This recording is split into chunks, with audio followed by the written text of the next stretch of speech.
Let's dive into a patient story. I'm Dr. Mina Merholm. I'm a board-certified psychiatrist and assistant professor of psychiatry at Columbia University. So I know someone has, asked me what's a patient interaction that sort of really stuck with me. And there was one guy, we'll call him Mikey, that I remember seeing, and he told me, "Doc, I feel like I'm just a wallet."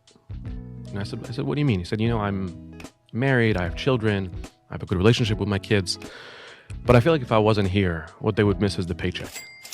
What they would miss is who's going to pay for college? Who's going to pay for this? Who's going to pay for that? My presence is not that valued." And I said, "Mikey, how come you feel that way? Like, what led us to get to that place?" And he said, "I put a lot into my career, put a lot into my work.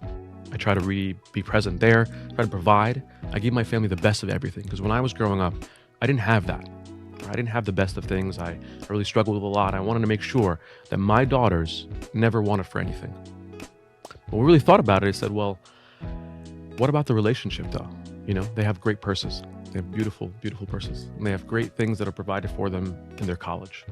But oftentimes what they really would desire is their father, right? It's not just the monetary, the wallet that you're providing. And he said, yeah. I never really had a relationship with my dad, so I don't know how much of a value that is, but I know they need to be safe and secure and taken care of financially.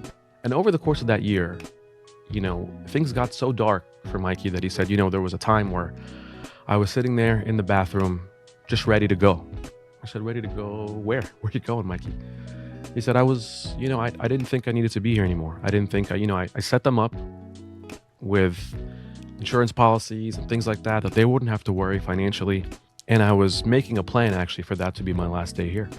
And that was tough to hear from this, successful, articulate, strong, even handsome, may I say, man, who paused for a second and said, one of my coworkers said, "Let me just go see somebody." And that's how I wound up in your office.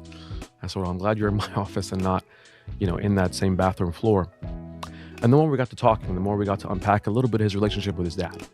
The more we got to unpack a little bit of how he got to understand his own value, his own contribution to his family, and that he wasn't a wallet.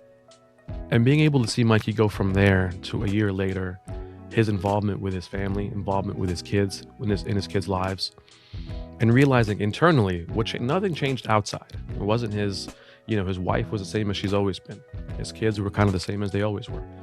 But he began to see a different value for himself over time. And that was one of the most beautiful things I think about therapy, is sort of introducing a person to themselves. That your value is not just in this one thing that you thought it was, whether it was your bank account or your ability to provide, but it was your value as a person. So that was really powerful for me.